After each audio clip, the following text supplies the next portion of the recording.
Hey, this is Drunk Plane Podcast. I'm Nick Nino, and I'm here with Tristan Jensen.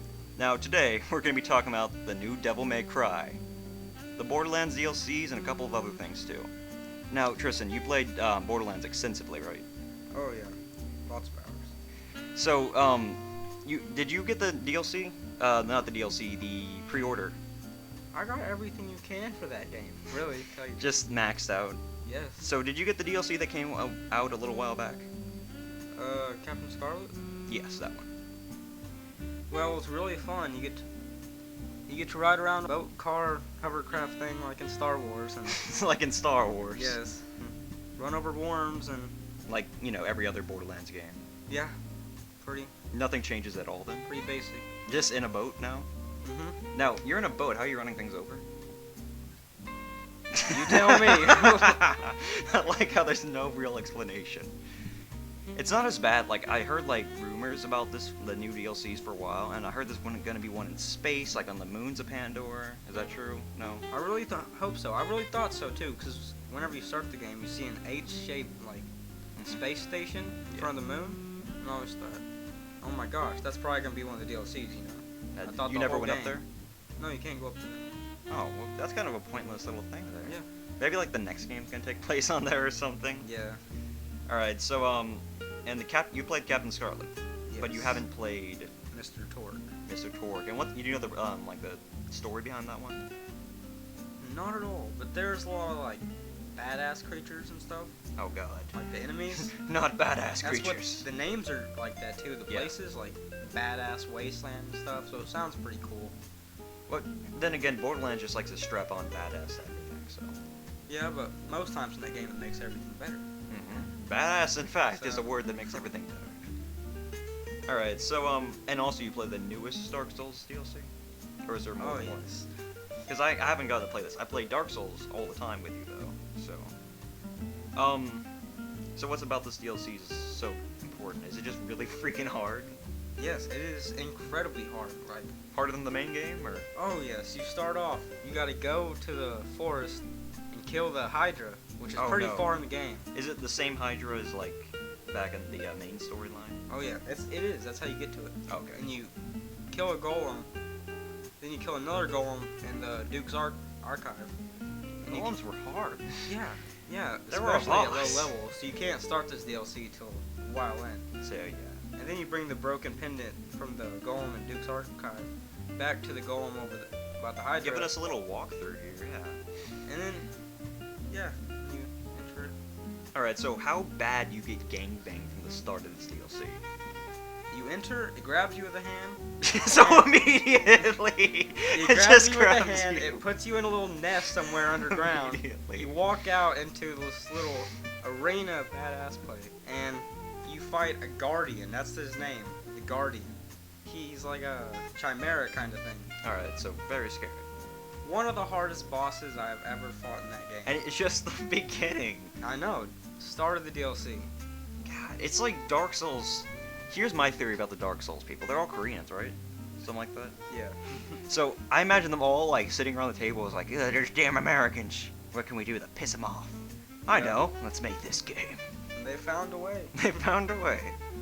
And if I remember correctly, the original Dark Souls wasn't even beatable without cheats. Because what's his name? Those the two bosses you had to fight at the same time were too hard originally. Remember before the patch? Oh yeah, Ornstein. Ornstein Smooth, just too hard to beat normally. Beat those guys pretty easily, actually. Now, do you use the glitch that lets you get 1,000 souls in a couple of seconds, or No. no? You're playing for real now. Yeah. All right, good for you. I did that on one character and I got him top level. What's top level? Like 710. Too freaking high. Yes. Is Way too the high. game fun after that point? Oh yeah, because then you can just dominate everything. It's not hard, it's no challenge. You just kind of walk around, just use everything. So it's kind of like Fallout. Oh yeah. All right, so have you played all three of the Devil May Cry series? Mhm. This new Devil May Cry, they changed pretty much everything about him, took out the entire anime setting, and I don't even know if he's gonna be the same guy after this. I look at him, he doesn't even look semi-similar. But I got I didn't get an interview, but I got to listen to a interview with one of the creators, And basically, one of his main points about this new one is he wants to be like super realistic and less of the over-the-top gothic like it was in the last one. That's so what like made it cool. over-the-top gothic. Yes. Yeah, him jumping from buildings and like just doing crazy shit. All I remember like that. weapons. I remember in the 3, he like drives down like a hill with a motorcycle. Oh, God. Physics doesn't matter anymore. Physics doesn't matter when you're a demon, apparently. No, you must do whatever you want. So honestly, are you gonna get it or? I'm probably gonna wait until it gets booed off the shelves in the $5 section. I'll probably get it then. Try it out. $20 section, $5 section. I'm thinking it's gonna go 5 pretty fast. 5 pretty fast. I'm You're looking- not expecting anything from this damn game, are you? Yeah, I mean, I'm looking at Skyrim and it's still 60, and I'm looking at Oblivion and stuff, like the game that's like almost just as good, and it's $5 too. Kinda Well, makes me sad. you can actually get Oblivion for $2, like at GameStop. I seen it. So. That's pretty horrible. it's great it's games. sad, right? Yeah, just like Fallout, $20, and it's a game. You can get Fallout for like $11. Yeah. So. That's Game of the Year edition. That's everything. Yeah, Game of the Year edition is probably 20. Mhm. Now, you know what? Hang on. While we're on the subject of Fallout, you know what really pissed me off about Fallout New Vegas? What? I got it when it's like $40, right? Enjoying myself, kicking ass, and I got the DLCs, but like I got them off my dad's account. No. So when he like wouldn't let me use that anymore because I had to delete off my PlayStation, I lost all the DLCs. All And- the weapons and armor. Yeah, all that extra shiz that just made the game so great. And on top of this, I found out there's the Game of the Year Fallout New Vegas, Mhm. which has everything and it's only $20. You know how much it would cost me to go on PSN and buy all that stuff? 1,000. Million, maybe. About $50. So Yeah. it's just that I have to go buy a new disc game now because I don't want to spend extra money. It's horrible. Yeah, same thing with Borderlands. The whole game was $50 when I bought it, but then like the DLC Bought and it. Game of the Year edition and everything dropped down. The whole game's $20 with all the DLCs now. It's bullcrap. But here's my solution to the problem. I think the game developers should reward the player, for buying it early Yeah. and not getting it when it's cheap. By doing this, they can just send you extra crap. Like, let's just say you sign in on PSN or Xbox Live the second you get the game, right? Like, the second you get the game, and it's only been out for a week. So it's still like $60, $70 dollars. I seen games for $70 when they first came Yeah. out. Anyway, so now from this point on, they're going to give you like, so they're either going to give you all the DLC for free, like just from the start of you buying it. They're going to be like, oh hey, we'll send you this game or this DLC, and from that point on, you're going to have to buy it. Mm-hmm. Like, give you 2 free DLCs, so you get like, oh yeah, these DLCs are BA, I want some more, buy them. Now that would be fair for me, right? Yeah. Or, here's another alternative. And this one actually exists, but not for all games. And this is what really makes me mad, because I got this for Infamous and it was super awesome. Basically, as soon as you buy the game, you're given a choice to pay a little extra money, like $20, $30. Yeah. And you get all the DLCs for free, like all of them. Anything they make, they'll give Every you game free. should do that. Yeah, right? Like Season Pass.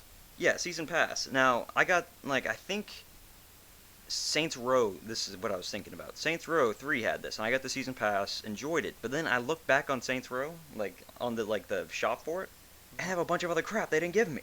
Mm-hmm. I paid that extra money, I deserve it, right? That is messed up. I mean, I A lot of calculated cool it, stuff. right? Yeah. So they have a bunch of extra stuff for like $2 each, and all the extra guns and stuff like that. It would cost me like $30-$40 for all that stuff, Oh, and all the extra characters and whatnot. It's just not fair. It's like it's a no-win society. It's a problem right there.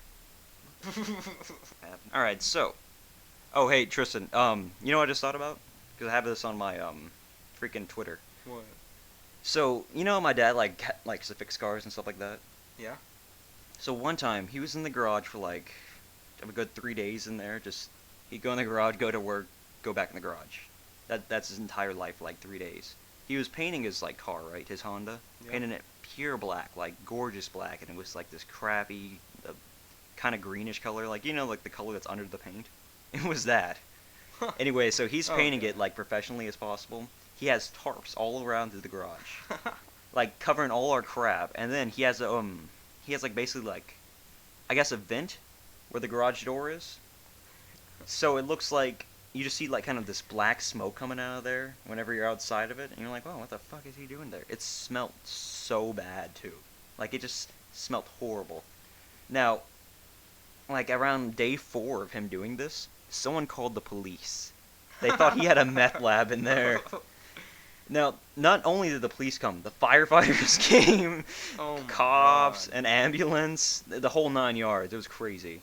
Speaking of firefighters, I got a crazy firefighter story for you. Oh yeah? Alright, so me and this girl, we went to Dollar Tree.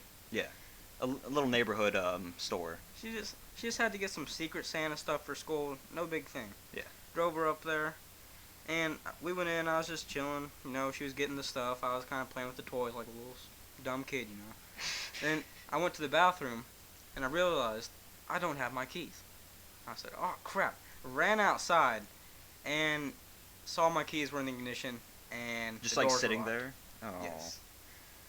I took my knife Shit. out, my little like $30 Leatherman knife. The 2-inch one? Started plying at the window on the back, trying to get it open. Broke my knife, and then she came out. And she's like, "Dude, what the f? Why'd you leave me?" So she's all mad at me. Another nagging woman, you know. Yeah, another one of those. So then I was like, "Hey, left my keys in my truck. What are we gonna do?" And she's like, "Well, there's a cop over there." Are you still like trying to break into it at this point? Oh yeah, I never gave up. I'm just Smashing the sticking windows. things in there, trying to pry it open. Screwdrivers. Oh my gosh, I had a bunch of tools from the back, you know, which just kind of helped. Yeah, so she went over to get the policewoman. She gets the policewoman, comes back, no, and then I realized I don't have my wallet, which has my ID and my license in it. Uh oh. So you're driving illegally I'm kinda too. screwed. Yes. And then, you know, so I'm trying to be as nice to this lady as possible. You know, I'm being Just the hoping she sweetest doesn't person ask. ever to her. Oh, so you have an ID that proves this is your vehicle? Yeah. So then she says, "You know, I can't get this open anything at all. Like, there's nothing I can do. We're gonna have to call in the fire department." So I was like, "Oh crap! I'm in a Dollar Tree parking lot and With a nagging bitch. with a nagging bitch and No wallet. no wallet. Police are there, and the firefighters are gonna show up. But then, if you call the fire department, you also have to call an ambulance. Why? So a fire truck and an ambulance show up, and they start helping me. Oh my god. A whole group gets out. 4 guys get out and start messing with my truck. Start jamming things into my truck. It's the scariest thing I've ever seen. I'm standing there shaking. I'm sweating. You can tell I'm sweating. I'm nervous for some apparent reason. So I don't have my ID. And it's not my truck either. It's my dad's truck. Technically. Yeah, so if I got caught with this, and I didn't have any insurance. You don't have insurance? I didn't at the time. So so this was absolutely horrible. This is like probably the worst situation. Did you go to jail for it or? Oh no, dude, it turned out fine. The girl actually wanted a picture with the police, so they all got in. Oh Big god. Just picture her taking together. pictures with cops and Yeah, it worked out fine. It was like they saved the day, you know. They didn't ask me for anything except where I lived, my name. uh-oh. So that was pretty good. But when that part came, I got pretty scared. They were like, "What's your name?" I was like, Jack Daniels! Just look on the ground. Yeah, so that worked out pretty well though. You know how horrible of a direction that could have gone in? I could have probably lost everything there. Hey, yeah, we're gonna have to repossess this vehicle, sir, because we don't believe it's yours. It sounds like you could just go to any cop. Hey, that's my car. Can you help me get into it? Yeah, okay. And they just help you break into the car. So yeah, I left my keys in. Oh, where are the keys? Oh, they're right here. It's hot wiring it. Got it. Thanks, cops. Have a picture. They're not gentle with that either. They kind of just jam shit in there and hope for the best. Oh, just wieners and. Yeah, pretty much long poles. It's in my truck. Very scary. I found a knife just stabbing your window. It's not working, Bob. What do I do? I should have thought of that. If they can do it, then just shoving shit in there. So it turns out you don't need any special training to be a firefighter. Just shove shit in where you think it will go. Look good while you're doing it too. Alright, so we're about over our limit. Thanks for joining us. I'm Nick Nino. And I'm Tristan Jensen. And this has been Drunk Plane Podcast. Thank you very much.